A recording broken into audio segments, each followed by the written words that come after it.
அக்ஷய திருதினா போய் கடனை உடனே வாங்கி நகையை வாங்கி வீட்டில் வைக்கிறதுக்கு பேர் அக்ஷய திருதி கிடையாது. காசியில் வந்து அன்னபூரணி வந்து சிவபெருமானுக்கு அரிசியை தானமாக கொடுத்த நாள். அதாவது அக்ஷயனா வந்து அரிசி. ஓகேங்களா? இது தெரியாமல் நம்ம ஆளுங்க கடனை உடனே வாங்கி கோல்டை வாங்கி வைக்கலாம், நல்லா பெருகும் அப்படின்றாங்க. என்ன ஒரு முட்டாள்தனம், எவன் இப்படி கிளப்பிவிட்டான்னு தெரியல. எல்லாம் இந்த கோல்டு கடைக்கார கிளப்பிடுறது தான். நம்ம ஆளுங்க அப்படியே கடல் மாதிரி அலை மோதுது நகை கடையில். வெள்ளி வாங்கணும், கோல்டு வாங்கணும், பிளாட்டினம் வாங்கணும், டைமண்ட் வாங்கணும்னு.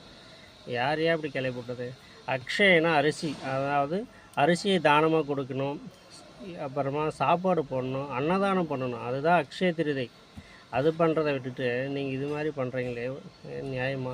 ஒரு மரம் வளர்க்கலாம், அன்றைக்கி நிழல் தரும், மழை தரும், எவ்வளோ இருக்குது. போய் அரிசி இது தங்கத்தை வாங்கி சாப்பிட முடியுமா சொல்லுங்கள்?